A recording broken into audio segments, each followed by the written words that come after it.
My name is Frieda Nixdorf, and I represent the Work That Reconnects network. Thank you for joining us for our webinars and Conversation Cafe program, where we are providing a wide range of rich, educational, and supportive online events for our global Work That Reconnects community. Our intention is to strengthen the web of the community while reaching beyond its current edges to weave deeper connections with others who are contributing to the Great Turning in diverse and complementary ways. Today, we're excited to offer Dreaming and Becoming, a webinar with Orland Bishop and Mutima Imani and special guests Resmaa Menakem and Bayo Akomolafe. Last year, Orland, Bayo, and Resmaa traveled the diaspora as 3 Black men. Today, they are with us in conversation about radical reimagination of how to respond with emergent possibilities. We invite you to quiet your mind, open your heart, and let love in. Together, we will explore the movement from dreaming and believing to knowing and becoming. Today's webinar is also a fundraiser for the upcoming 3 Black Men Journey documentary film. Today's webinar is hosted by Mutima Imani. Mutima is a social justice visionary, reverend, master trainer, facilitator, working to heal the heart of humanity by providing 21st century tools for personal and professional development and transformation. As a global diversity specialist, she is highly skilled at bringing diverse groups together to practice heart-centeredness, resolve conflicts, transmute old wounds, and establish new relationships where all are seen and honored. Mutima is a trainer for the Work That Reconnects International Facilitation Development Program called The Spiral Journey, and she is a weaver here at the Work That Reconnects Network. And before I hand it over to Mutima, I also would like to introduce Orland. So Orland Bishop is the founder and director of Shade Tree Multicultural Foundation in Los Angeles, where he has pioneered approaches to urban trusses and mentoring at-risk youth that combine new ideas with traditional ways of knowing. Shade Tree serves as an intentional community of mentors, elders, teachers, artists, healers, and advocates for the healthy development of children and youth. And Orland's work in healing and human development is framed by an extensive study of medicine, naturopathy, psychology, and indigenous cosmologies, primarily those of South and West Africa. And now I am delighted to hand it over to Mutima. Thank you. Thank you. So, Awaken to Love. This is the 3rd Black History Month program that I've done. And I started in 2020 because George Floyd got killed on my birthday. And I was struggling with that grief. And I was invited to do a Black History program for the Shift Network, where I started to think about, well, I don't want to talk about all the inventions that Black people have and the history, but to raise the consciousness so that we can begin to start loving Black. So it's a global invitation to love Black. Thank you for coming. So this global invitation and challenge, Awaken to Love, is the main concept, because as we open our hearts to see that love is a healing stab, and I believe that it is, we can begin to love Black, which is a tipping point concept to heal the heart of humanity. So the global invitation is to take back Black, the word, the color, and start loving the people. So welcome, welcome, welcome. I just want to talk about my sponsors right now, right quick, and then it's very important to know that there are organizations that are sponsoring this, the Inner Help Network. I don't know if Aravinda's here. If you are, just raise your hand, Aravinda. Faces of the East Bay, which is a nonprofit from the Center for Spiritual Living, that I was the social justice minister for a long time. And TILA, Trauma Informed Los Angeles, where I'm on the Speakers Bureau there. So the next slide actually is one from the Motion Picture Costumers. They're sponsoring this. And then the next slide is my dear friend Janae And this is her, the Right Within experience. And it is a whole program for empowerment of Black people to come out of the legacy of slavery, come out of the trauma into the resilience, the Right Within experience. And then the last thing I'd like to do is to say that these are the organizations that I want you to pay attention to, because each of these organizations, Planning Justice, Designing Justice, and Designing Spaces, and the Ella Baker Center are on the leading edge of decolonizing, being abolitionists, and bringing the knowledge and the wealth of the experience of being Black to the larger community. And now I'd like to say that this is a quote from Maya Angelou that is informing us today. I am grateful to have been loved and to be loved now and to be able to love, because what? This is the core. This is the core. Love liberates. Love liberates. So today we're going to do some dedication, invocation, and welcoming, and grounding, so that we can awaken to love, loving ourselves, each other, and the world, and loving Black. He's already been introduced, but I just want to say a few words before I ask Baba. I call him Baba. Baba is a term when you're respected as an elder, when you are a spiritual practitioner, as Baba is. It's an honor to be able to call you Baba Bishop Orland. So Baba Bishop is the author of The Seventh Shrine. If you haven't gotten his book, go right now on any platform and get it. It is a jewel. It was written a couple years ago, and it's a bestseller now, and you want to be in that loop. So welcome, Baba. Welcome. Thank you, beloved Sister Imani, for the invitation to be on this call with this amazing group of souls. So thank you. Thank you. Now, you've been on a journey, and where are you right now? I'm outside of Jasper, India. Okay. I arrived here a few days ago for a project and did not want to miss this opportunity to stay in the circle of love and light with you and others who have joined us.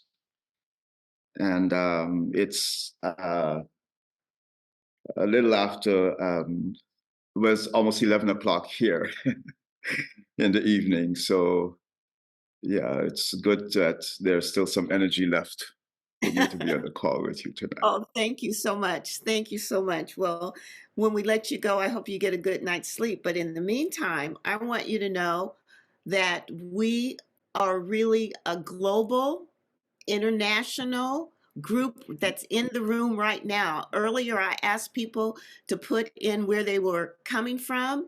And Yes. Wow, we are all over the globe.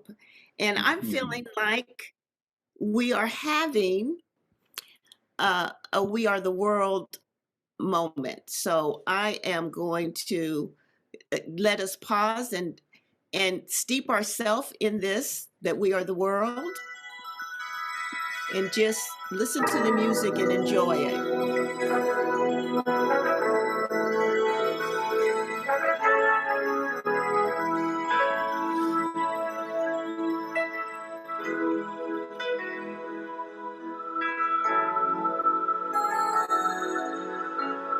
Breathe it in.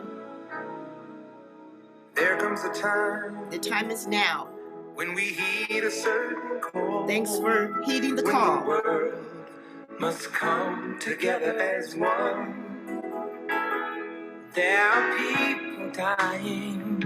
Oh, when it's time to lend a hand to life, the greatest gift of all. We can't go pretending day by day that someone somewhere will soon make a change. We all a part of God's great big family. Thank you for being part of the family. You know, love is all we need. Love is all we need. We are the world. We are the children. We are the ones who make a brighter day. So let's start giving. There's a choice we're making. We're saving our own lives. It's true, we make a better day. Just you and me.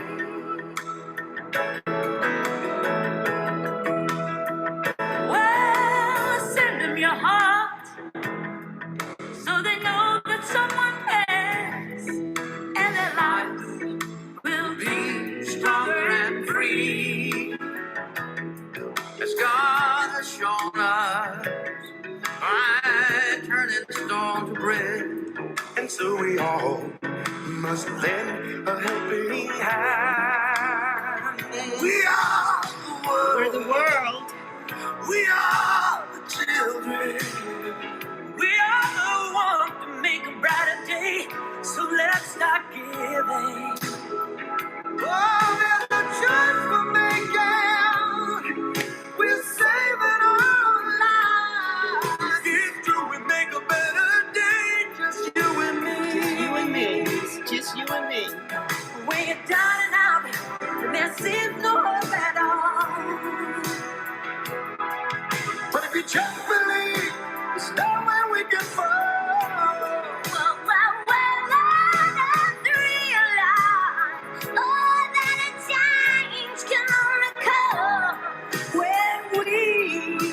Stand together as one.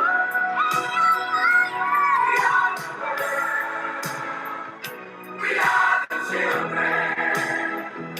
We are the ones who make a brighter day. So let's start giving.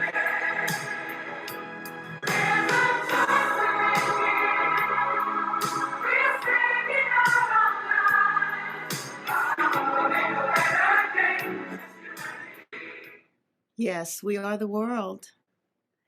So I wanted to start with that, Baba, and have you tell us why it's time to make the choice to start loving. You know, I'm so grateful to hear this song. Every time I hear it, it's one of the most dynamic collaborations recorded in one night's session with some of the greatest artists of our time, and some who have transitioned, whose memories live in the expression of this song. And this is a critical thing about when we do well with our gifts.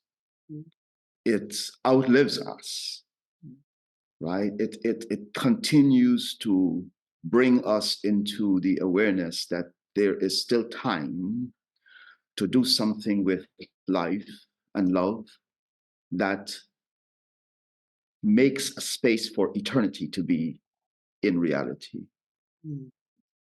And this song is about the eternality of the human spirit doing something creatively that continues to have a kind of expression in the future as it comes into manifestation. And I think this is a key part of what we're pointing to as time, or a better day. A better day is not just a better circumstances. Is a space in which what is being dreamed of could come into reality. So we have a space in which becoming comes closer and closer because we host time.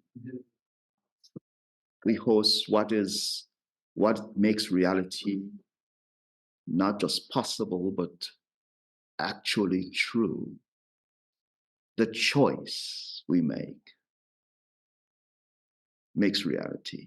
We can make choices unconsciously, and that still brings reality. But there's something about the better day being pointed to as a choice in which we give our love for a higher vibration that allows something else to converge with our will.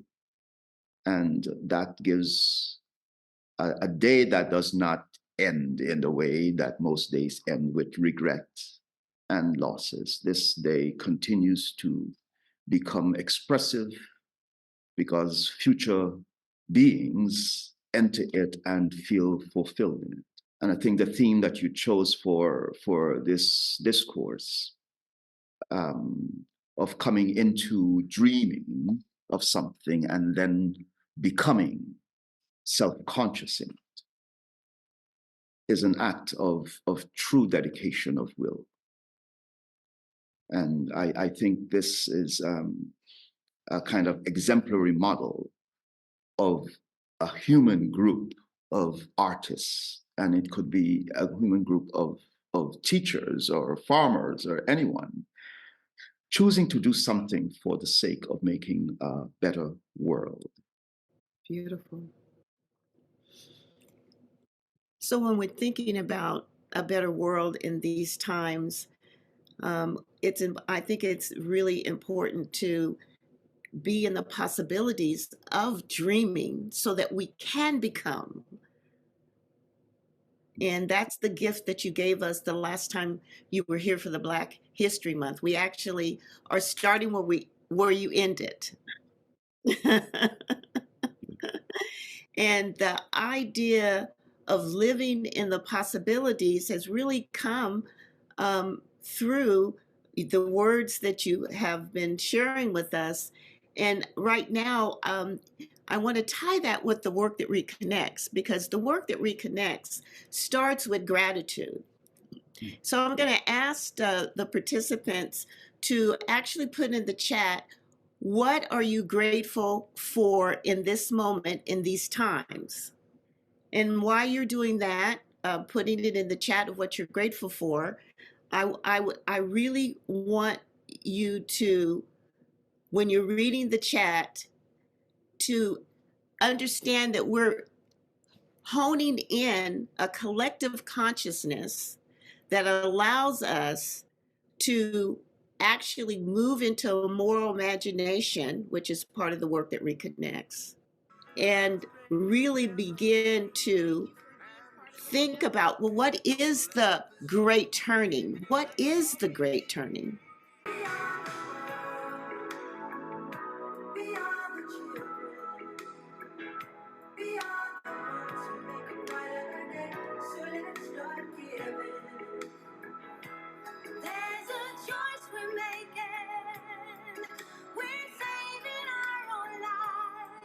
It's true, we make a better day, just you and me.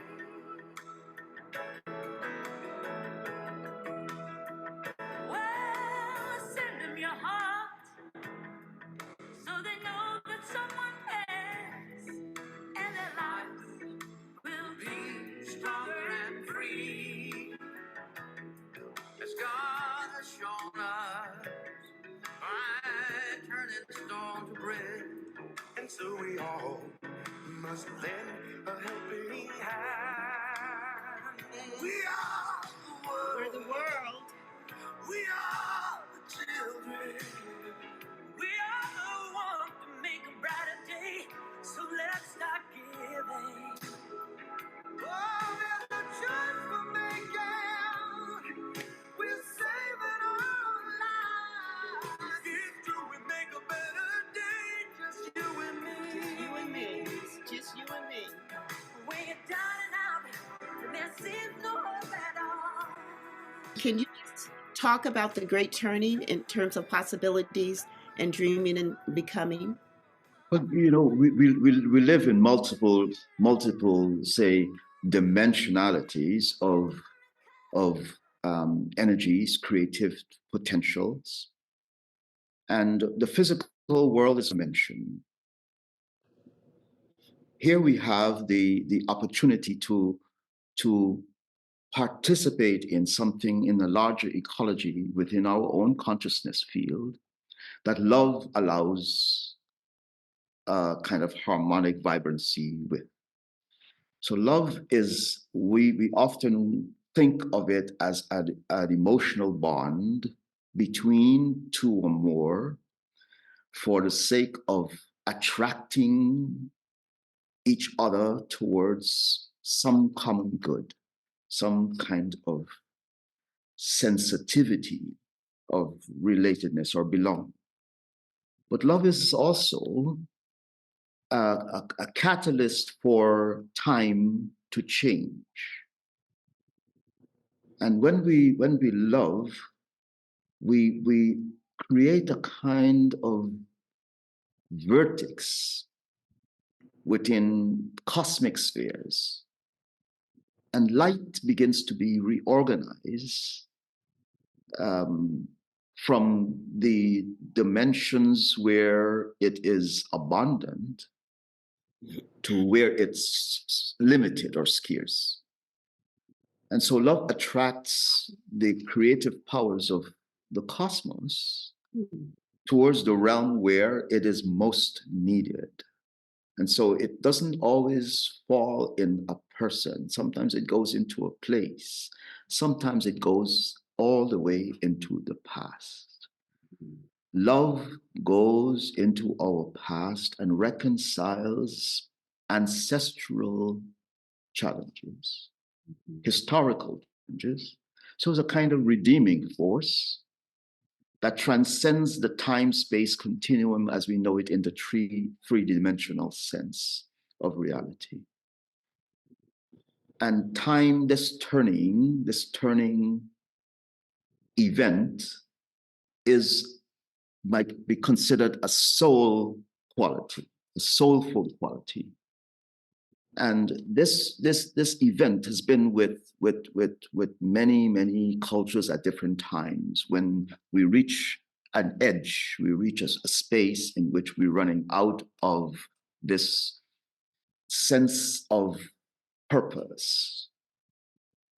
And then the soul gives us our memory, and we call it the turning, a memory in which something could be recalled from the past or invoked from the future. And we are the host for it. It enters through our hearts and our will, and then becomes part of the world and part of the more ancient world, where it continues to be grounded. So time is never lost. It's always rediscovered because there is an endless turning, an endless spiraling of the same substance, renewed by imaginations, inspirations, and intuitions, and creative expressions of different civilizations of humanity. And we are in one of those times in which our heart forces are lifting up the veil between different dimensions of reality so that more creativity can come. Ashe, ashe, ashe, ho. I feel like one of the important things right now would be to actually just say welcome again to everybody that's joined. And my colleague Shantu's going to help me with this second welcoming. Welcome, Shanturu. Shanturu is a student of the Spiral Journey. He went to the program a couple of years ago, and he is a Jedi officer with Greenpeace International. And Shanturu is this very magical, brilliant person who speaks a lot of language. So I'm going to say welcome, and wherever you are in your language, if you do not hear welcome, I want you to hear it in your language. So I'm saying thank you, Shantu, for being here. I'm glad that you're here with me. And I am wanting you to interpret what I'm saying in the languages that you know. So we're just starting off by saying welcome we love you, and thank you. That was English, if you didn't know. I'll start with my first language, Tamil. So, Vanakkam. And then I'll go to a bit more northern. Namaste, Namaskar, Bienvenue, Swagat, Marhaban. And I would like to also go into the African continent and speak in Swahili, Karibu, and then the languages I speak here in the West. One more time, Willkommen, welcome, and I know I may have missed many other languages, but I want to end with Japanese by saying Yokozo. So thank you so much. Thank you. Thank you. And so now I'm going to say, I love you. Okay, so Naan unne virumburen, that's in Tamil. Te amo, Jatem, ich liebe dich, ich hau van jou. And I'll stop there. Yes, thank you. Thank you so much. So I want you to all take it in and just really breathe it in right now. You're welcome. All of you is welcome. Every way that you show up in all of your worlds and roles. All of your ancestors are welcome. Your family's welcome. Whatever labels you use to allow people to get to know the heart of who you are is welcome. Take a deep breath and ground yourself.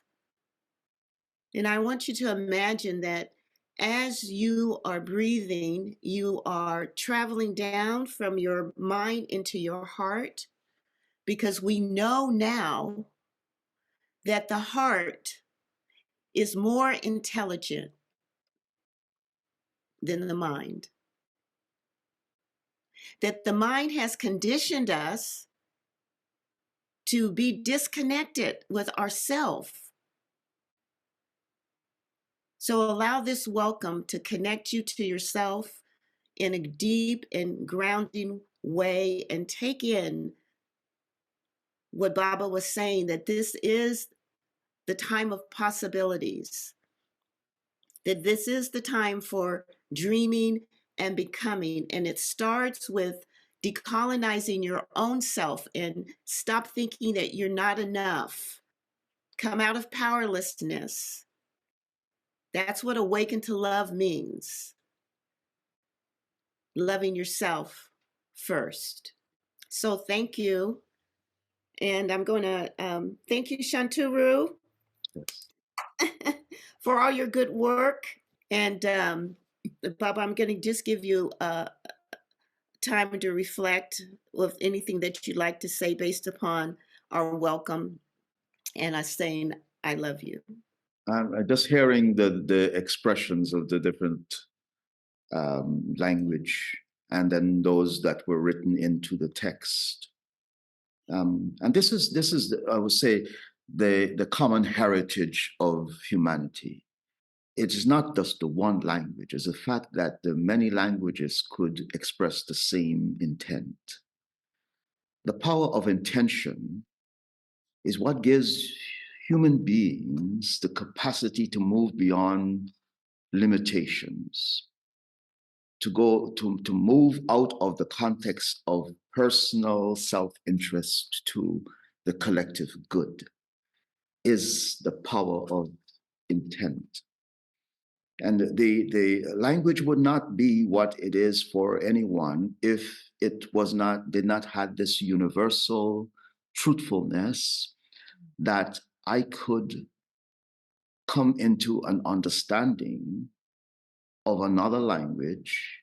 Even if I don't speak it, I could feel the truthfulness when it's spoken. Like I love you is true regardless of whatever language we speak. Mm-hmm. Right? And so part of the value creation in a civilization that has so much plurality in it, so much diversity in it, the fact that we have an opportunity to create an intention to share what we have, share who we are, share this imagination for the future. The past may be, what it has been, to the degree that we could not overcome certain tendencies in our own cultural pathways. But we have learned something about withholding. That when we withhold, we in a sense rob ourselves of certain meaningful encounters with others that could benefit from whatever we choose to give, particularly meaningful words. The poet, philosopher Goethe asked 2 questions in which he gave 2 answers. And he asked, what is more radiant than gold? What is more radiant than gold? And he said, light. And he asked again, what is more quickening than light? And he responded, conversation. That human language and languages have the capacity to put us into a shared reality that no amount of gold could do. It certain things forced us to feel a deeper self-interest or scarcity, but languages put us into the search for meaning and intimacy. And I think this is the most powerful area of human consciousness, is the intimacy space where we know we have a mutual interest in something that, if shared, becomes more abundant. And I hear that in these expressions of welcoming the collective purpose of our own existence, and welcoming the heart forces that extends love towards each other. Thank you. Yeah. So this is Awakening to Love, and we're extending love towards each other. We are a global community, so we're spreading that love all around the world to live in the possibilities of everyone feeling it, and it make a difference. And it makes a difference. It makes a difference when we love. So when we think about all the suffering in the world, let's send our love as a healing force, as a power. So I just got a message that our brother Resmaa is in the house. He is, I think so. Yay! Yeah. Hey, everybody. Hey, brother. Hey, brother. Good to see you, brother. Yes, you too. Man, Last good to time see you you, saw- sis. Good to see you, sis. Thank you. The last time you saw each other, you guys were in Ghana. Yeah. And Yeah. I want Well, saw everybody each other in person. Saw each other in person. Yeah. That's right. Yeah. That's right. Yeah. That's right. Yeah. Yeah. So, Resmaa, we've just been saying welcome and I love you in every language that we could figure out that's in the room. And we played We Are the World because we are a global community. And I would like for Resmaa to be able to see how many people who've read his book. Just if you've read the book, raise your hands. And you have, Thank you. yeah, look. Thank you, Mom. So we know you intimately. Keep looking. You look up. I'm looking. It is such a delight to have you here. It is such a delight. I heard from your beloved that you've been on a 5-state tour, so we know you're tired, but we're so grateful. Oh, thank you. So Thank you. the first thing that we want to do is let Bayo in the room. Come on in, Bayo. Okay, now. Hey, brother. Welcome. What up, bruh? We love you. You're Love you, brother. here. So glad to be here. Greetings, everyone. Greetings, Brother Bayo. Greeting, brother. And so there is, I just want to take a moment. Bayo has been a part of the work that Reconnects community for a while. He was with us when we had our Gaian gathering a couple months ago, and Joe Delamore actually interviewed him. So you're home, and we welcome. This configuration was dreamt up by a woman. So the three Black Men concept of bringing these visionary leaders together so that they could talk to us with each other and travel. The concept came from Victoria Santos, and I think Victoria's in the room. There she is. Welcome. Hi, thank you. Hi, brothers. Hey, sis. Victoria. So something phenomenal has happened. These three Black men been guided back in reverse across the trail to come back with the message. And now what I'd like to do is I'd like for the film to be shown right now. We have a 1.5 minute film that we want to show. And Frida's going to share screen, and everybody just open your hearts, listen to the words, take in the pictures, and then we'll ask each of our esteemed guests to say a few words. Spirit of life, light and love, eternal presence in whom we live, move, and have our being. We're grateful that we can share in this time of soul and purpose, lifting the veil that we can see each other more clearly and intuit the higher shared purpose of our time in this world. We invoke the spirits of our ancestors that they might be renewed through our will efforts and bring into us the futures that we are carrying in this vessel of life. May the light that holds us into the higher intuition of purpose reveal the prophetic will that we might reach out and beyond our self-interest to be in this beloved circle of life, that we might be in service of this great earth's wisdom.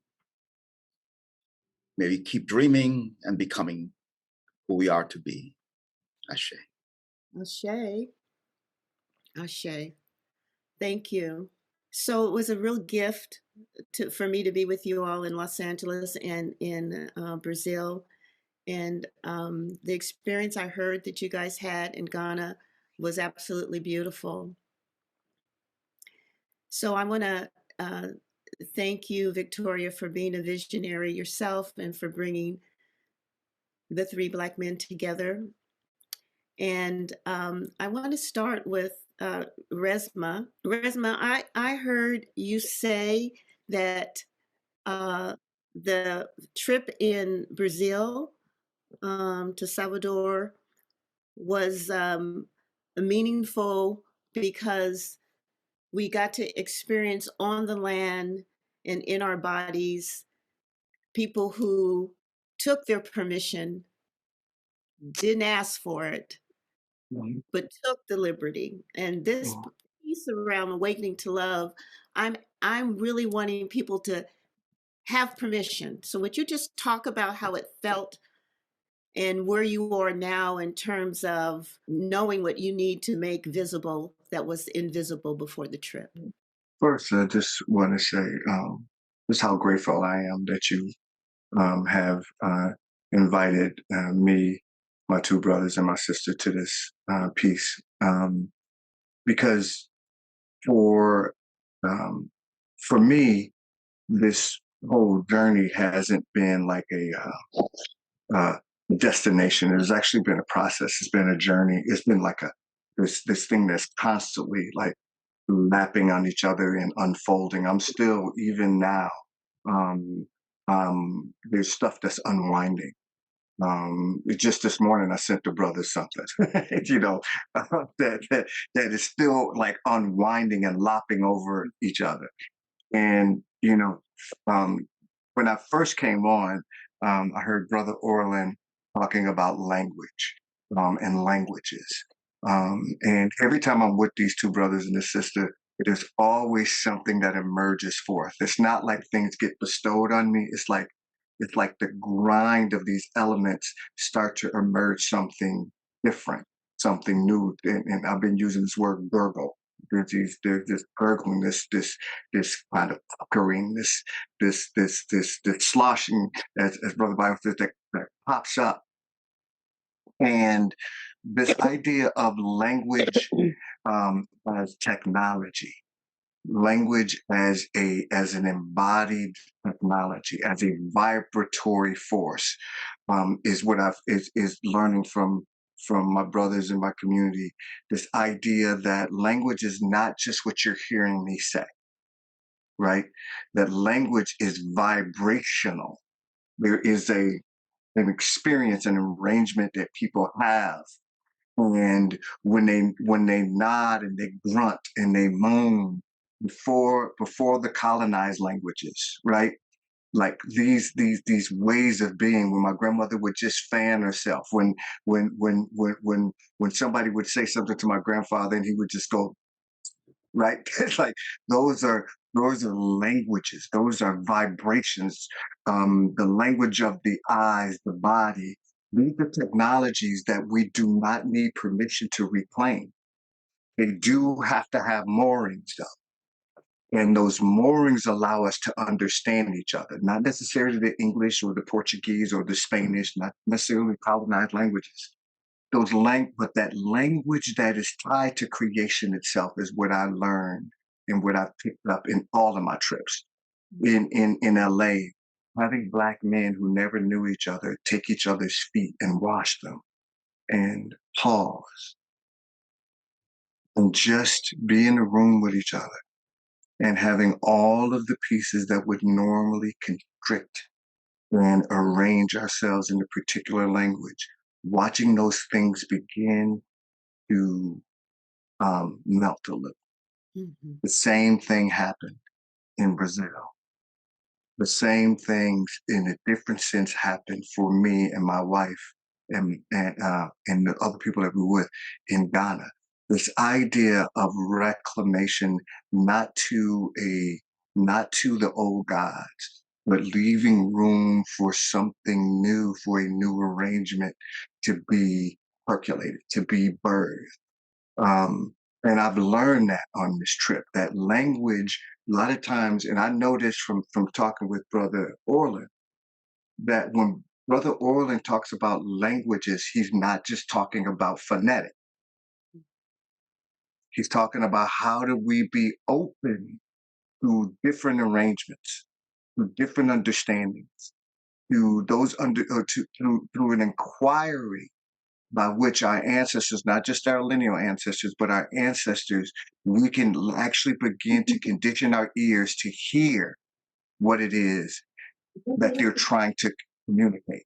And it is not just in phonetic languages. It is not just in the language that comes across our vocal cords. It is the language that we are to be with each other. What if our audiences by which we're doing our work, the liberatory work that we say we want to do, what if our audiences weren't just the corporal bodies in front of us? What if our audiences were actually our children's children's children's children? And our points right now is to access them through the corporal bodies that are in front of us and the ancestors that came before. So that's what I picked up in terms of Brazil, in terms of technology, in terms of understanding. Thank you. And you're speaking the language of the work that reconnects, because we in our practices think about deep time. Mhm. We believe that we are in deep time and that whatever we do impacts the ancestors and the future beings. And we actually make in our moral imaginations conversations with both our ancestors and the future beings so that we are on point to be a good ancestor. We are on point to make sure that we're turning away from unsustainability into thriving. This audience, the ones that are steeped in the work that reconnects, this is what we are about. And we are an international network, and we have people from all over the world saying, let's turn together so that we can create a safety net and a world. So thank you. Thank you for your words. Thank you for words. And I would like just take a moment for everyone to really drop in your heart and send Resmaa some loving energy. Let him rest in being held from coming from off of a 5-state tour, for all of the work that you do. And I think love, Resmaa, is the thing right now that is so important, because if we were making love, we would not be making war. Mhm. And war and weapons is anti-love. Mhm. So let's open our hearts and love. Mhm. Send some love to Resmaa. Resmaa, can you just take it in? Yes. Just take it in. Everyone, if Every you're day. willing, every day, put your right hand on your heart and your left hand toward Resmaa right now. And you take it in, brother. Just take it in.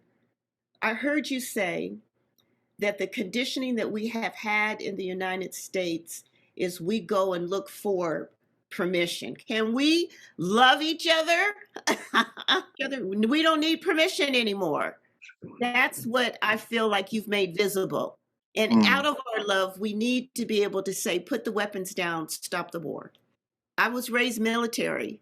My first instinct is military. And it's no longer serving, because that kind of conflict with weapons and words and separation just creates more and more conflict. And it's now time to dream and become an instrument of peace and love. So thank you. Thank you. Thank you. Take it in. And Bayo, would you take a moment to talk about the magic of Blackness, or anything else you'd like to share? Actually, I greet you all, my wonderful, moving and meandering people of these turbulent times.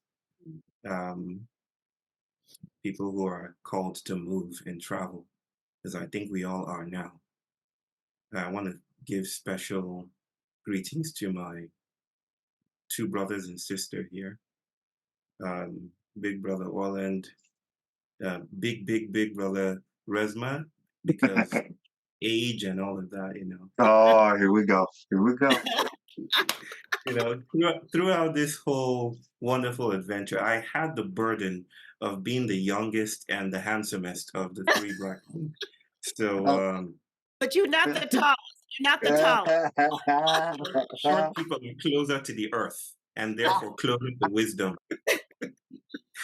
Oh man. But greetings to you too, Victoria. So glad to see you here, and to everyone. I was thinking about Blackness in specific ways while I was in Turin. I just came back from Italy, and I was invited there by the city of Turin to open up their, very interestingly, Black History Month, February 1st. So I was in this very magnificent building that was a museum, and people had gathered at, and I was speaking about Blackness, and I want to say what I said there. To think about Blackness is to, especially when we speak about remembering, We remember the violence of our Constitution, the things that happened, the bodies that were carried away, the violence of and the embeddedness of war. We often speak about war as if it happens occasionally. War doesn't happen once in a blue moon. War is built into the fabric of the ordinary. And that violence that we're invited to remember is part of the history of Blackness. You cannot speak about Blackness without speaking about the theft, the extractionism, what Black scholars have been speaking about for ages now. The man, the colonial territory that squelches bodies and beats them into flesh. Hortense Spiller speaks about the beating into flesh, right? And the marks that had been made, which psychologists often struggle to name, and they give some terms like intergenerational trauma, which doesn't quite capture the multidimensionality of things that are still afoot. And in the United States, for instance, where they say, get over it, it happened 400 years ago, it happened 200 years ago, it happened 100 years ago. But bodies are transversal. Our bodies are not just local, our bodies are virtual, you see. And so we're constantly time traveling. Blackness understands that in a deep way, right? That you're not just here, you're spread out, you're diffracted. And I was speaking about that, but then I said this, we cannot just speak about the violence of the constitution of Blackness without speaking about the gifts, the hidden, invisible qualities that traveled along with those Black bodies. You know, what the Europe people tell in the stories of the trickster traveling across the Atlantic, that even in the very depth of colonial captivity, there was a seed, and that seed was germinating in places unknown. It was germinating in ways that could not have been calculated or calculable. It was germinating in the non-legible. It was germinating in the inarticulable. It was germinating in potato holes on the plantation. It was germinating in ways that people could not understand. And that's the wildness I speak about when I differentiate the Blackness that is committed to identitarian causes, which we need, but also the different molecular Blackness, the cosmic one that is traveling and undoing the world, upsetting paradigms, teasing apart the sleeves and the edges of the master and saying, nah, you're not all that. There's something else that wants to be born here. There's something else that needs to happen here. And so that's, in a sense, the beautiful gift of Blackness. I call it Blackness with a small b. Blackness with a small b is counter-hegemonic. Blackness with a small b is counter-territorial. It's the fugitive, it's the trickster, it's the masquerade dancing and teasing apart the intelligence of captivity. When I said those words, that was on February 1st. On February 2nd, something monumental happened because all over the world, a new technology was, I heard my brother speak about technology, a new technology was released. Who knows what it is? The Apple Vision Pro. Yay. Yes, the Apple Vision Pro. And I just found it, this is February 2nd, I found it intriguing. You see, there's something about where the world is today that is about optimizing an exposure. I'm just going to pause here, just slow down my words. Optimizing, we're not optimizing exposure. Exposure is about us building alliance with ecologies, building alliance with the world, with the more than human. Whiteness, which is not white persons. Whiteness is an arrangement of bodies.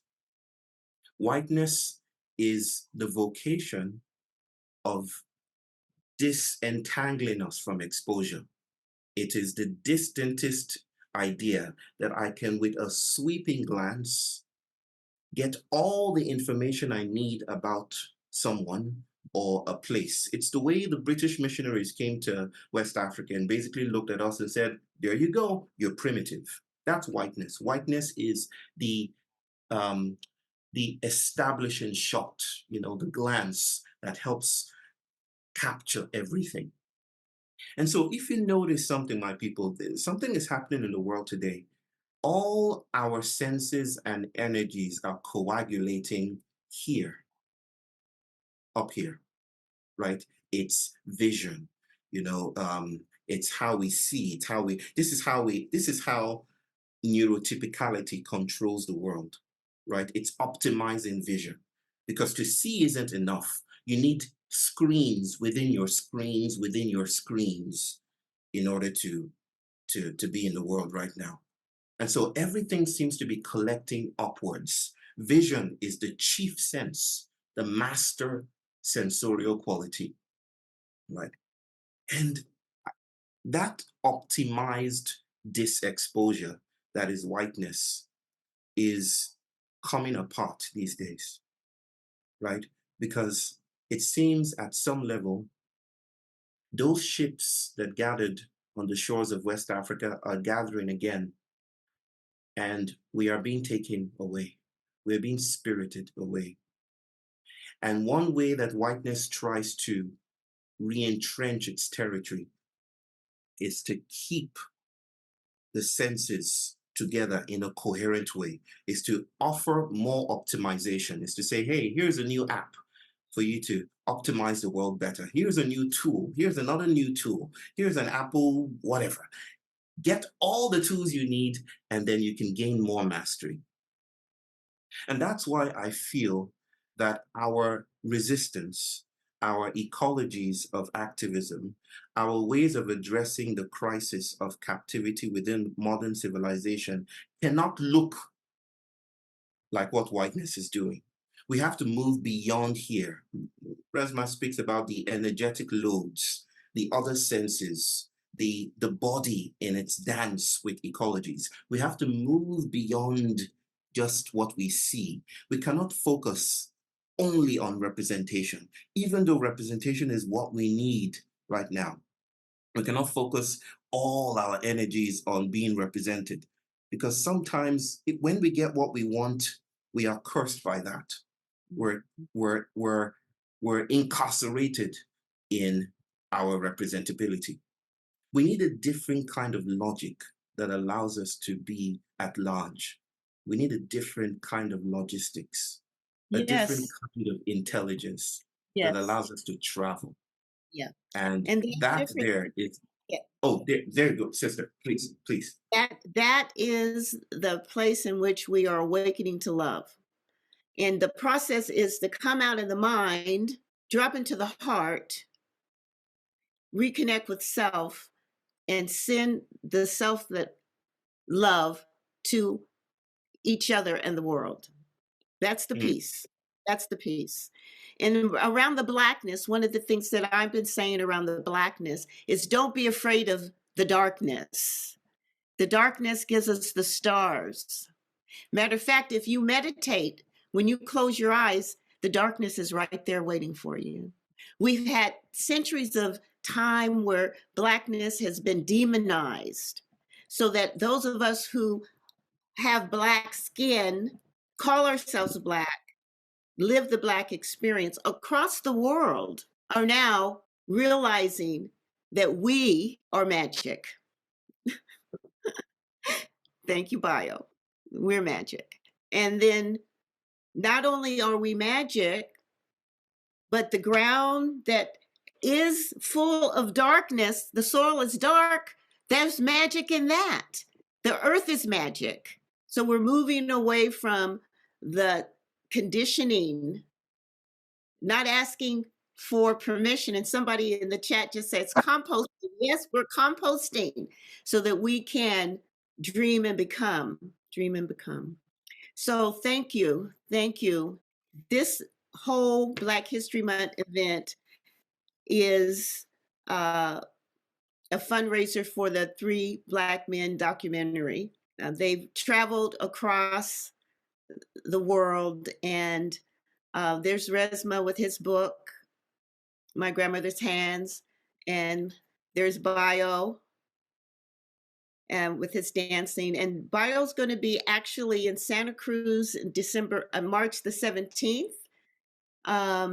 For more, go to growingvillage.com. And Victoria, can you just talk about the vision for the documentary? And then we'll put the link up. This is a fundraiser, so everybody get ready to support this documentary. Go ahead, Victoria. Thank you, Mutima. First of all, I want to just thank everyone for being here. And I want to acknowledge that there's several people who travel with us to both Brazil and to Ghana that are in the audience here.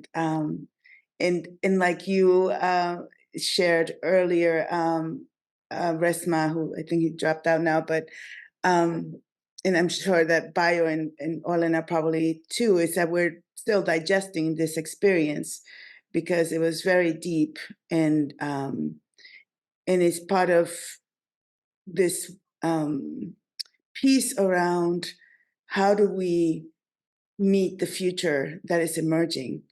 And in that meeting, what are some of the ways that we have to be so that that future can unfold in a way that can host us all?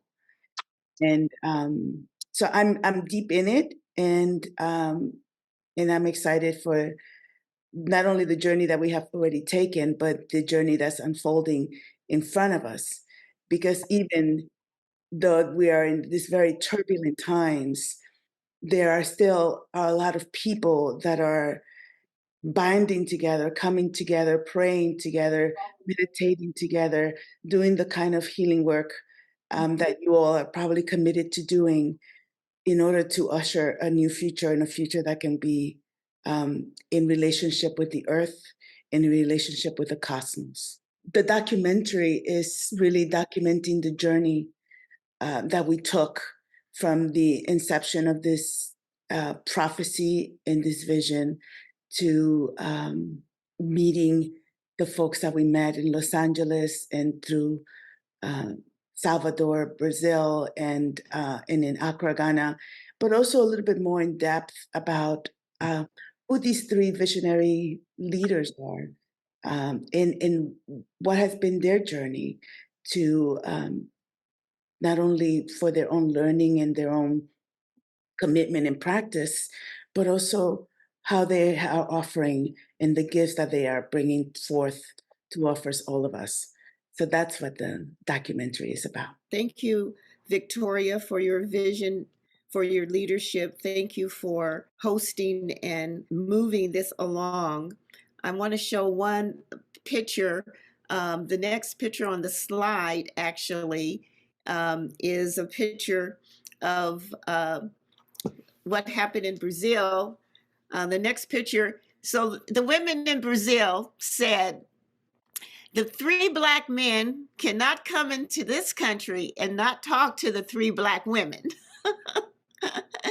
It was a phenomenal piece of male-female energy coming, uniting, and being one with the vision of new possibilities, new structures, new ways of being. So that was a very delightful moment, very, very delightful moment. So thank you, Bayo, for showing up, and thank you, Victoria. We're going to take a 5-minute break. I'm going to put some music on, and I want you to dance to the music, to get up and move, and then we'll come back and Baba will have a little bit to say about dreaming and becoming, and then we'll keep the process moving. Dance with me if you don't need to go and take care of yourself.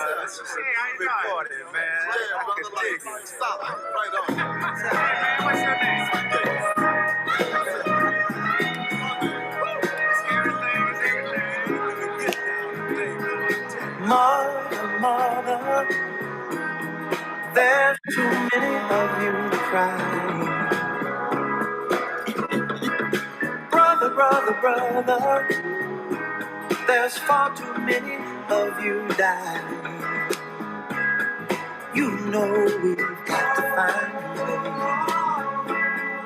to bring some loving here today.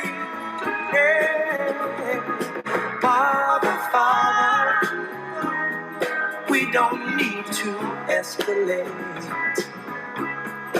You see, war is not the answer, for only love can conquer hate. You know we've got to find a way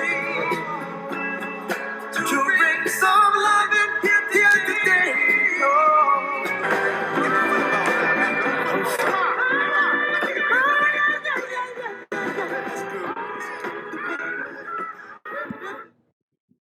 Welcome back.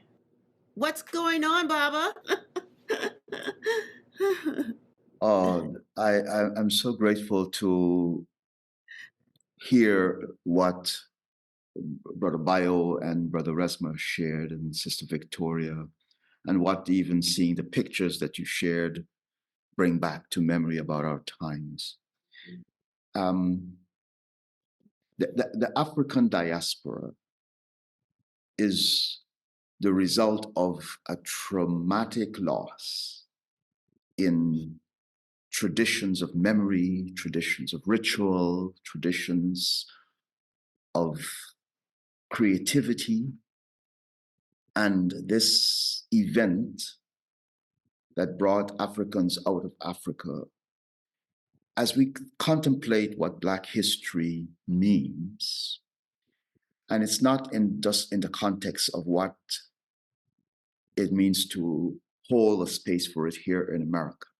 Black history has been in the world for a long time. So it's not Black history in America, or even Black history in the diaspora. Blackness has an association with the mysteries, the creative powers that was contemplated, that created ancient civilizations throughout Africa, and in a way throughout the world that emerged from Africa.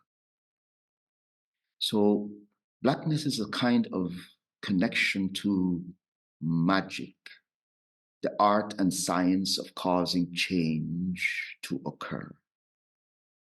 It is really about the arts that you hear expressed in these music, but it's also about the science that oriented the soul towards the stars and oriented the soul towards the deep wisdom of earth.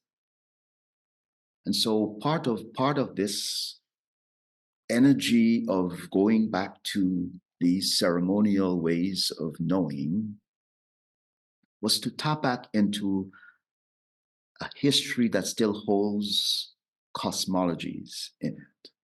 When we were in Salvador, Bahia, to be in the Orisha ceremonies and to watch the capacity of the bodies of these host beings, these initiates, that make room in their physical bodies for spirit to actually come in and facilitate a ceremony. We actually got to embrace a body that holds a divinity in it.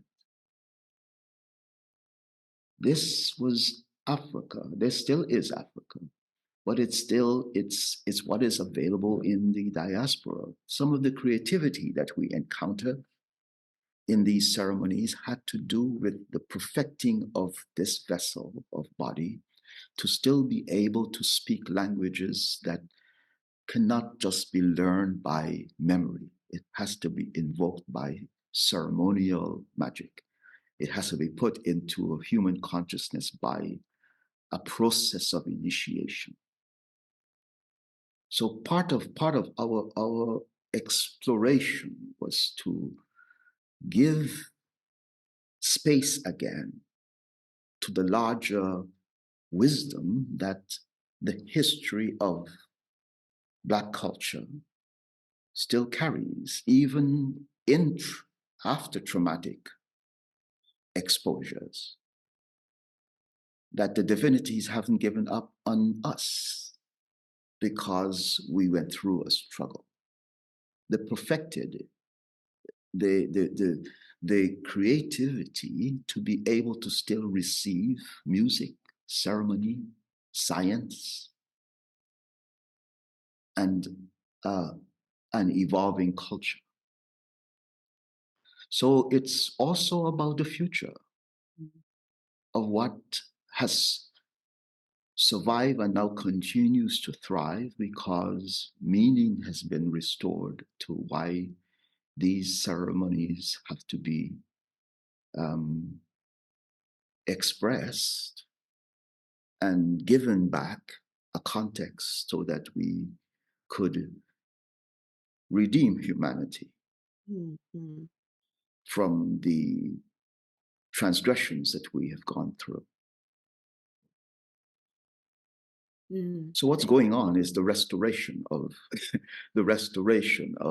the life systems as it relates to something that cannot be lost because it doesn't belong to the human realm alone. It's like saying, you know, the divinities would go away because there is no drum and there was no song singing. No, they would wait, and they would wait 100 years, 300-400 years until someone else comes in that's receptive to their wisdom. And this is really where we are. We're in a time again in which the bodies are receptive to the wisdom of the cosmos. And these journeys was to give the evidence that we are still capable of hosting the divinities that made Africa what it was in the past and will make it what it is again, and what will make the world receptive to deep spiritual wisdom. Beautiful. Thank you. So I'm going to invite everybody to take a deep breath in and come into your body and allow your body to feel what was just said. Our bodies are divine instruments. Your life is where your body is. It's no place else. So when you come into the moment and drop into the heart and awakening to loving yourself as an instrument of the divine. Matter of fact, one of my teachers, Ishmael Tete in Ghana, has written a small book called The Mission of Jesus Revealed. And he said that Jesus was killed and he died because he had the audacity to say that being human was divine. I'm the child of God and you're the children of God. But in the minds, the way that religion has played it out is we've been called sinners. So when you think you're a sinner, what do? You sin, you sin, you sin. But when you think you're divine and know you're divine, because the body itself is the miraculous force of power that does its own thing, we get in the way. The mind gets in the way of the healing. But when you know that you're divine and you claim that, divine, divine, divine, the body, take a sacred breath right now into the sacred body, then your acts become acts of divinity, which is the reclaiming of the reality of who we are. So thank you for everything that you just said. And I would really like for us to go into some ceremonies right now. And I want to start with my sister friend who is a goddess and a priestess of the Black Mandana. She's going to do a prayer for us. So, Baba, I had said that I wanted to do a little bit of a water ceremony. So we're going to have this prayer from our beloved Suya Isaac, Mama Goddess. Namaste. I love you, Baba. It's so great to see you and be here in your presence as always. Good to see you as well. Thank you for being present with us. I would never miss it. Get yourself in the position. We're going to do a little bit of ceremony. And then we'll ask you to put what you're grateful for. I mean, I'll give you a prompt so we could get your voices in. But now we're opening up to sacred ceremony. Then I believe in the power of prayer. And so take this prayer into your heart. Thank you. Let us all get on one sacred breath, because the Divine Mother, the Dark Mother, the First Mother, the Earth Mother, the Cosmos Mother, the Womb Mother, the Beginning Mother, Primordial Eve Mother, Mitochondrial Eve Mother. She is the breath. She is the life-giving force. Without her, you are dust again. So let's get on one breath. Inhale together. Hold it. And release all sense of separation. For we are one child of the one mother in different bodies. Divine, immaculate, creative, scrumptious beings. Mother, Father God, I just thank you so much for all the ways that you have danced together, played together, made love together, and created us in your lovemaking. And Mother, the womb from which we all burst out of, in the big cosmic birthing. On your waters we flow into this world in gratitude for thinking so much of us, that you created us in your image. Thank you, Mother, Father God. Thank you for your lovemaking, for as a reminder that we were created in love, to be love, to flow love, to offer love, to exquisitely embody the blessing of love. May we be here in remembrance of who we are. Created, birthed, manifested, imbued with a sacred purpose of bringing all that we are divinely into this earth sphere, to expand the earth sphere back to the divine place in our consciousness. Because earth knows she's divine. Everything on earth, sentient beings know they're divine. It's just us humans who have forgotten. So we just thank you for remembering, putting our parts back together in love, so that we can bless each other, anoint one another, love one another, lift up one another, and remember that there is no other. There's just you cleverly disguised. There's just me cleverly disguised as you. And in this love, we say thank you to the three brothers. Thank you for the sister, the visionary sister, the midwife sister, the doula sister, Victoria, who brought these three men and birthed them into the world as this incarnation of formation of genius. Thank you for this beautiful goddess, Mutima, who is the grandmother, priestess, and midwife who brought all of us together here today. We thank you and anoint all the footsteps of the men and the film that is to come to be, and all those who will be blessed by the seeing of it and the hearing of these words today. Together we say on one breath, Ashe, Ashe, Amen, and our woman. Hallelujah. Hallelujah. Woohoo! Hallelujah. Thank you so much. And Baba, I'm going to pour a little bit of libation. And would you talk about the importance of libation in this dreaming and becoming? I go out of the norm so often, because one thing I find, if things stay in one form of expression, we lose something. Okay. And so here's some multiple ways of considering libation, or the use of water, or in some cases spirits, or in some cases medicine. These substances were designed to support an interaction between realms. And so when we pour libation towards an ancestor, towards some being, this substance go into the energetic, receptive aspects of not just that being, but the reverse happens. When elements of water is poured, a reverse energy comes up. So it's not just one direction that it goes. right? The idea that when something is pouring towards the earth, it's something the earth is also giving back. So it's a portal between, it's a reciprocal process. But that is the external part.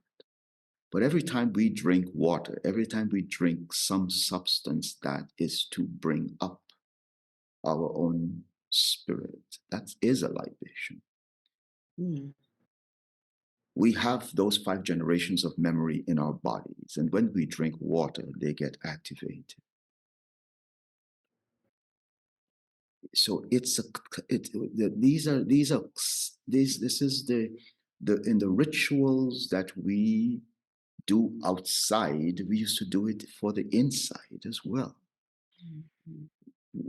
The connection that we're just putting a symbolic gesture into the world is only part of the reality, but we have an internal space of earth, water, air, fire, ancestors, minerals.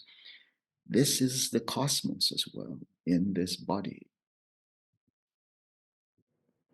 Right? And we nurture it with different kinds of exercises to be able to improve its receptivity to the spiritual world, to the everyday world, when we want to be able to expand our own energy for what we do as creative expression in it.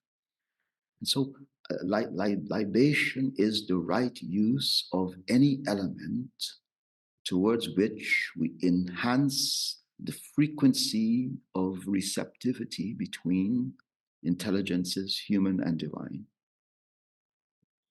And we are able to keep that memory active through a kind of signature, a kind of knowing that when we make acknowledgement of the sacred, our own energy gets enhanced. And this is the signature. When a libation process works, we feel the pouring in of these essences into our own lives. And so there's a reverse libation in the cognitive rituals we play out, even in, let's say, the devotional aspects of putting right thoughts into the world. That is a libation. Putting right feelings into the world, that's a libation. Putting the right intentions into the world, that's libation. And so in the act itself is what liberates me from the sense that I'm cut off from the sacred. And so libation is the way we reunite with the sacred. And some people pour a symbolic gesture, which then over time becomes real by what comes back from it in our own energetic life. So I frame it that way. Beautiful. And people do it in different aspects of their tradition. But so I'm going to pour libations into this plant, and would you say some words as I pour, Baba? To that which is life, to that which is light, to that which is love made manifest, to the continuing flow of the ancestral wisdom towards our life body, our life will. We accept personal and collective responsibility for making true the gifts of what comes into form from spirit. The manifesting of this creative act of receiving life and living it, choosing to be our unique selves, but choosing to be in community with diversities and capacities, Ashe. for all alternative ways of life. We seek the aim to make true our name, our feelings, our thinkings, our willings. We meet at this edge of the world, Ashe. and we make the center for welcoming ourselves and each other into the ceremonial expression of togetherness. Ashe. As we seek memory, may it take us as far back into time and far forward into time, and begin again to make this world more real. Ashe. Ashe. Ashe. Ashe. Ashe. Honoring all of our ancestors, all of the future beings, honoring the prayer, the words that were spoken. We say Ashe, Ashe, Ashe, Ashe, Asheo. Thank you, thank you, thank you. So I also dedicate the libation to the past, the present, and the future. May we dream and become who we really are. I'm wondering, Baba, if you might take one or two questions from anybody in the audience that wants to have a question for you right now. Please, I would be happy to hear some reflections as well. Any comments? It doesn't have to be a question. Any reflections? Raise your hand. Shanturu. No, thank you so much. This has been a space of unknowing and then coming in. It was all familiar people. So thank you for that. And I think my question comes to understanding how we can, while we are operating in this society which is very capitalistic, how can we come back to this memory of knowledge? Because in my ancestral land, it was around me, the temples, the trees, the plants, the stones. But now being uprooted because of war, genocide, and harm, living now in the in the belly of the beast, literally, or let's say the new Babylon. I'm curious to know how can we connect to this while we around us cannot always have the same symbolisms anymore, the languages anymore. We do not hear the magic, what you described through the language I used to hear, and I'm wanting to understand how I can connect to the language that is built on blood, but still use that language to be able to transmit the wisdom and the knowledge which I have from the knowledge and the language received from my ancestors. And the language in this scope is my language, Tamil, which is spoken in Southern Asias and in the northeast of my land, which was called Tamileelam, and which we lost in 2009 during a genocide. Thank you for hearing my question. I'm complete. So I'm going to answer it and then I'll let Baba answer it. Drink some water. In reverence. And I'm joking, but I'm serious. What we just heard about the libation, pour libation into yourself every time you drink some water and see the energy change inside and with others. All right, so, okay, Baba. Shanturu, thank you. Thank you so much for first contributing the expression of those various languages, because in doing so, you showed us how. It is choosing to do something that is not normal. Normality takes us away from many, many potential encounters with the sacred, because we feel like it will be too weird to do something that is not customary. But this is really what happens with the sacred. It invites us to the edge of our own comforts and our own securities, and it asks you to meet something that you're not always comfortable with. So that's one way. You know, if we plant a group of trees and we plant more of those, we get a forest, right? This is in nature. When you put two or more human beings together, you get realities. Realities, things that you often would not expect to happen in one's own consciousness. And I talk about realities, meaning the dreaming becomes activated. The becomings become clear, what I'm trying to be and do and share in the world. Human beings have a unique capacity to alter patterns. And this is the one way to say to ourselves and each other, what is the highest and best use of my will? To belong, to be in relationship, and make the space between us sacred. Allow that space to be in harmonious expression of something that we can't do for ourselves. We no matter how many people we put together, we will not become a forest. But we'll become more human. Human beings need other human beings to be human. We don't and cannot be human by ourselves.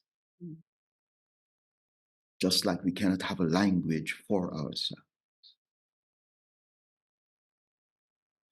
Art is an exterioration of our unique imaginations.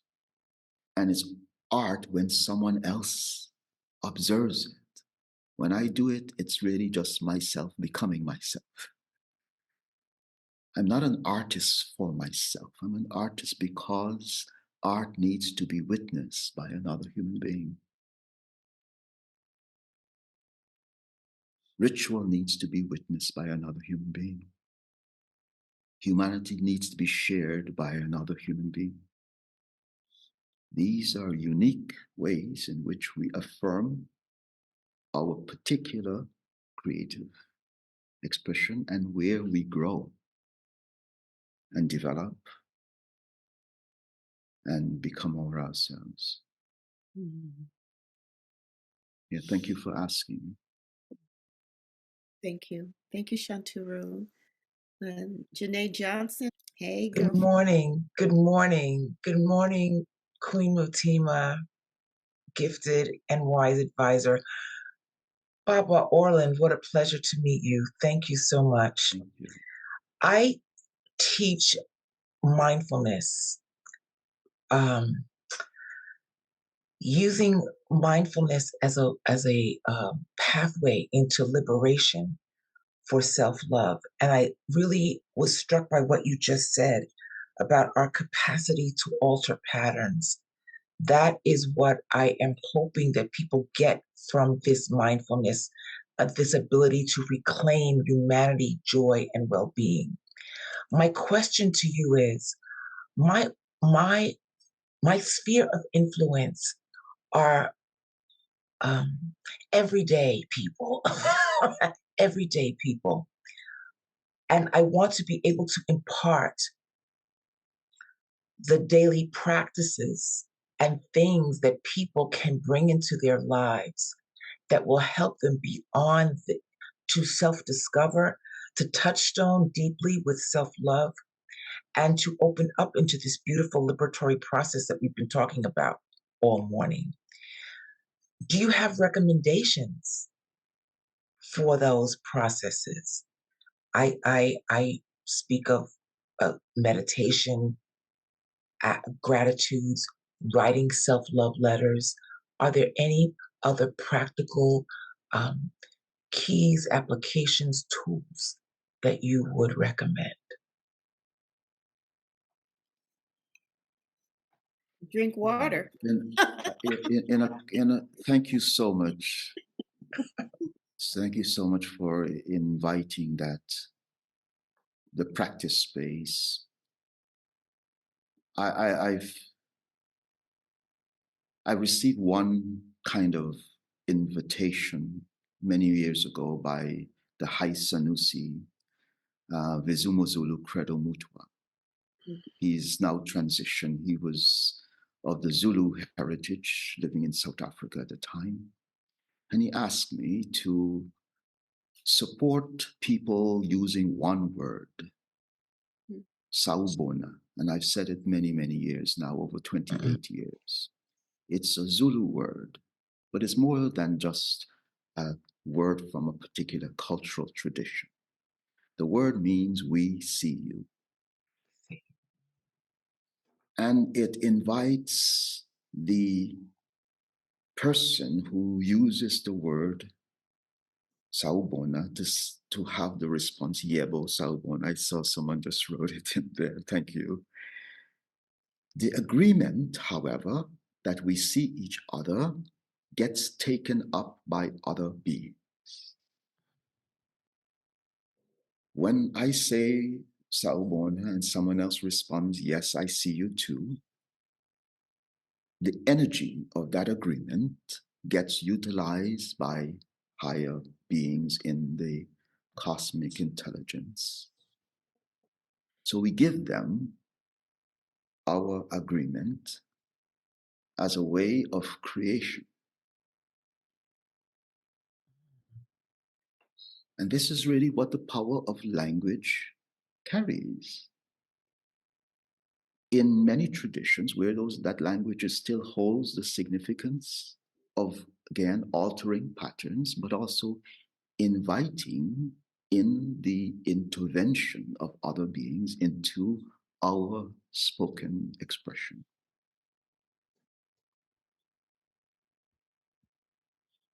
So it might seem like a simple practice to say good morning, but if we really mean it, it could become for some people a really good morning.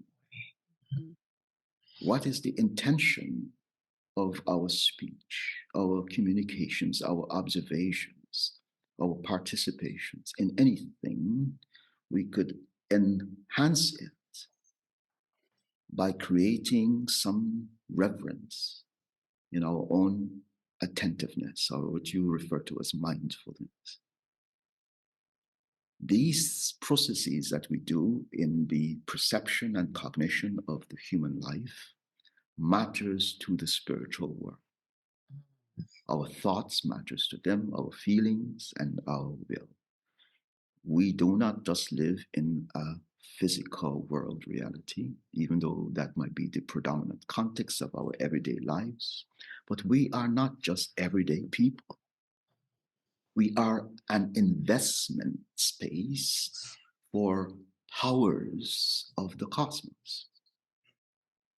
They want to reach us through some opening, some crack in our own intelligent design of world reality. They're looking for a space to come into our lives.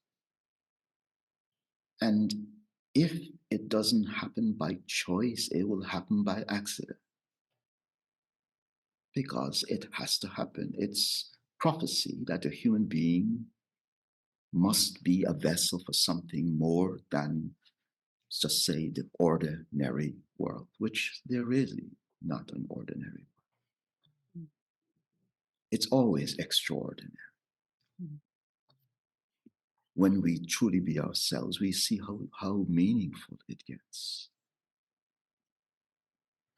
But when we keep losing rituals and the rituals become more and more profane, meaning we make it about power over things, we lose the wisdom. And I think why I think even reading a poem a day or singing a song a day, listening to some creative expression. These are ways to return to the sacred. I appreciate that so much because as you were speaking, what I got and taking is the courage to bring the spiritual in, because I teach in public agency, government spaces, but it's the despiritualization of the work that makes the work void of its true power. And so for me, the call is the courage to bring that back, to bring that back. So thank you for that. That is the nugget. I appreciate you so much. Thank you. I'm complete. Thank you very much. Thank you. Thank you. Kalia, and then Elder Harriet. Those are our last two questions for Baba. Thank you so much. It's Kalia. Kalia. I'm so grateful to be here. I'm marinating in your genius, and it is. Thank you so much to you three men and to you, beautiful Elder Mutima. Thank you. Just have to start with thankfulness. And my question is, like others, I need to tell a teeny anecdote. I work in my community and in my state with neighbors who are highest on the trauma load continuum. So in many, many different areas of life experience, chronically homeless neighbors, neighbors living with very severe mental health challenge and addiction. And I serve from lived experience. So I'm one of those lucky people that was able to survive and turn my pain to purpose. And then I work in the fake hierarchy of whiteness, also, so at the very bottom of the system in that hierarchy, and then at the very top of the system, working in system transformation with very, very powerful people that have their hand on the lever of resources. So like the people at the table every year in my state who decide, how are we going to spend this $10 million for this fiscal, for these people living in catastrophic vulnerability? So guess which group makes me chew rocks and tear my hair?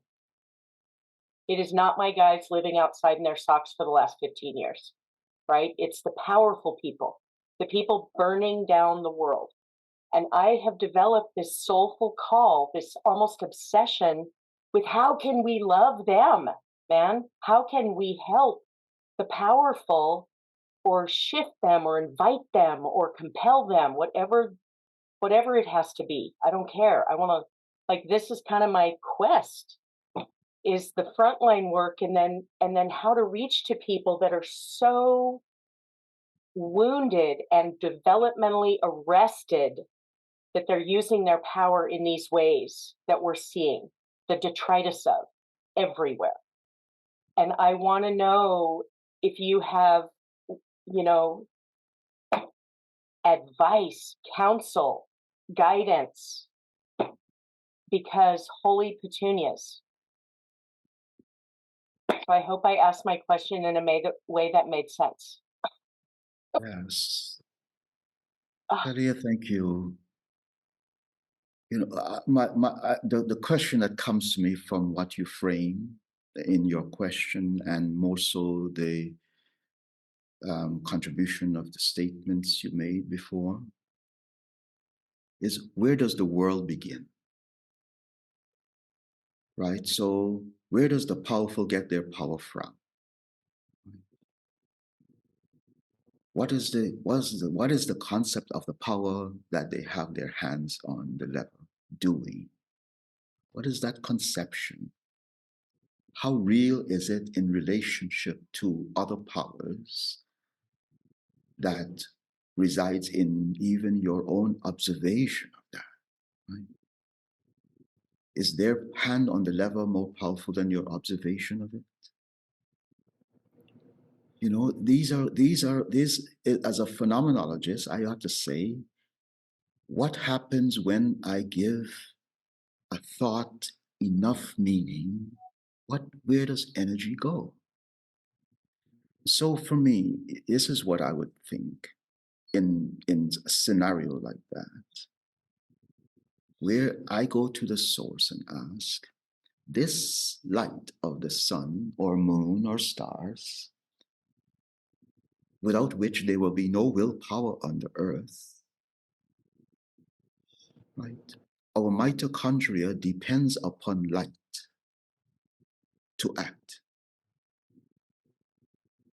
to provide energy to the physical body. It has a source.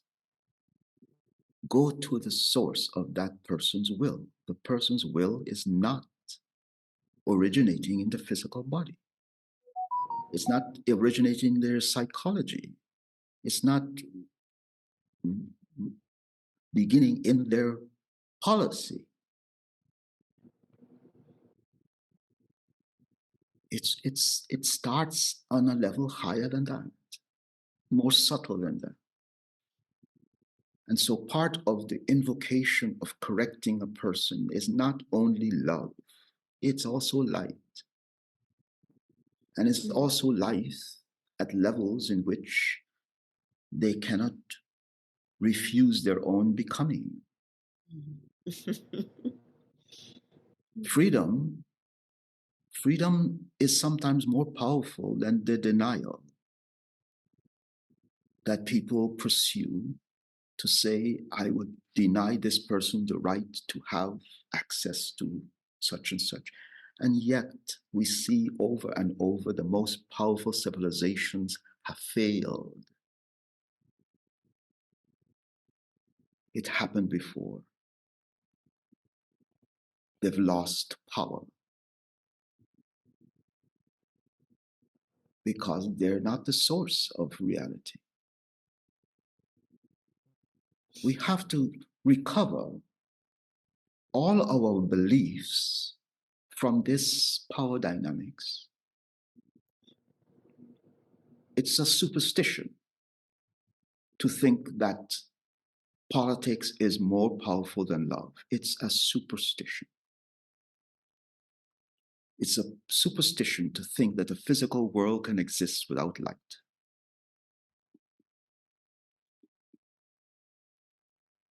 Our practice is to recover the sacred from the profane denials. That because we don't have that form of expression that people call power, that we don't have access to truths. That's not so. That is not so. So what Sister Mutima expressed as dreaming, what is the dream? The dream is the capacity to step through these cracks, as Brother Bayo often speak about, and go into the darkness of wisdom and bring back light. Bring back powers of inspiration and imaginations. The ceremonial mind must enact the crafting of a new belief, of a new way of being in the world. If we practice it, we'll see the result. That in the very people who have the power, you could invoke that their descendants choose a different path. The world doesn't end with them. It should not. We could, inspire the love to be born into their children and their grandchildren. That's how we make. Why? Because the unborn does not have the same prejudices about power. We invoke and honor the ancestors, but the unborn have a future to bring. And working with them is just as powerful as working with the ancestors. And they bring it into the very families and communities that express the most critical violence in the world. love is not what we try to do from the earth alone. Love is the being who chooses to come into a family that does not love or has forgotten how. They'll choose a parent for the purpose of reminding them how sacred life could be. The unborn has an intelligence about the future.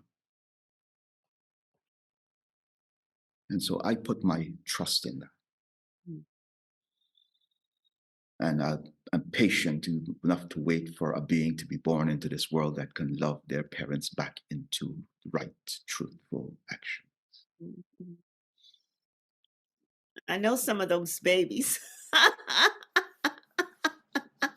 Yeah. Wow, they're coming in as they're choosing not to, they're choosing not to inherit that kind of power. Yeah. I moved to tears too. Thank you, Thank you Bob. so much I hope that supports what you're Oh exploring. yes, I took 7 pages of notes, and I'm going to do this like a spiritual science project, and then I'm going to report back. Thank you. Thank you for changing me and my life and my work. Oh, yes. Awakening to love. All right, the last question is coming from the elder Harriet, my friend. Thank you, Harriet. And thank you for that response. I'm going to, Conda and her justice, the Jubilee Justice Journey. Yes. So I'm just going to share something that I wrote in response to that. Spirit, land, race, and money were the themes that we studied. I come from a people of spirit, land, race, and money who occupied land throughout Africa and America long before Europeans came to steal, plunder, and colonize.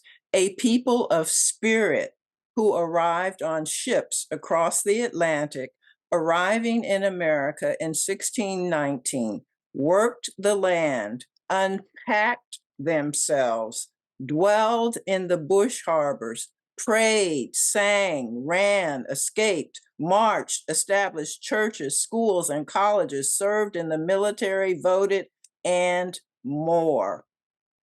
A people of race, African, indigenous, and European people over many generations. Some family members generated money because they were educated in Black and Ivy League colleges, graduate schools, and medical schools that enabled our families to become part of the talented 10th, so-called middle class or Black bourgeoisie, and therefore hang out in high cotton. Despite the troubling conditions of life in America and throughout the world at this time, programs like the Jubilee Justice Journey give us hope because love, truth, commitment, and soul have been generously shared and remade us all family. Onward, upward, forward, together, and Bob Marley, one love. Thank you, Harriet. Thank you. Thank you. Thank you. Wow. Yeah, I appreciate the exercise of the different ways in which people had to carry life and labor and the labors of making a way in which others benefit from. But here is the thing, and Dr. Martin Luther King Jr. put it in these words: unearned suffering is redemptive. Meaning that what is given even under duress at a certain point comes back as life again. And it may not come to me, but it comes back. The redemption there is the fact that there is an intelligent process in creation. And it might go for some time, some prayers unanswered, and then it comes up again. And I think we're living in a redemptive time when people are meeting each other and feeling connected in ways that could not happen before. We now are able to make communities for the purpose of a higher vibrancy and putting ourselves more into the intimacy of what I think is good about our age. The age in which, Ralph Waldo Emerson says, there's a power in love to divine another's destiny better than that other can. And with heroic encouragement, hold them to their task. The heroic part of life now is to remind a person they have a higher purpose and hold them in this intention of support for them to reach that. It's not a career. It's actually far more important than a career that we're here to do. We're actually here to live out prophecy. Things that matter not only to this world, but to the next ones to come. And we are carriers of those prophecies.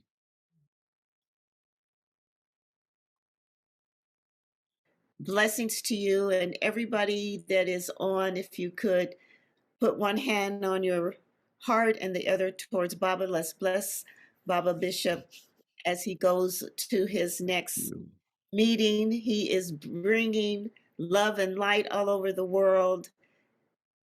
We honor you. We see you. We know who you really are. You're an instrument of the divine, and may you be uplifted and moved in every direction with grace and protection, bringing the message of becoming and dreaming and becoming who we are collectively, not just individually. Thank you, thank you. Thank you so much, Baba. Thank you, everyone. You can unmute and say goodbye if you like, just as you're leaving. Thank you. Thank you so much. So much love, so much gratitude. Love you so much. So much light. Thank you all. Such honor. Thank you. What a blessing. Wonderful day. Sabono, Sabono, Sabono. Sabuno. So grateful. Sabono. God bless you. Adios. Love you, Orland. Love you so much. Thank you everyone so much for joining us today. To learn more about the work that Reconnects Network's webinars and Conversation Cafe program, please visit our website at workthatreconnects.org. And we welcome you to become a community member of the Work That Reconnects Network. Visit workthatreconnects.org, become a member for more information. We'll see you next time.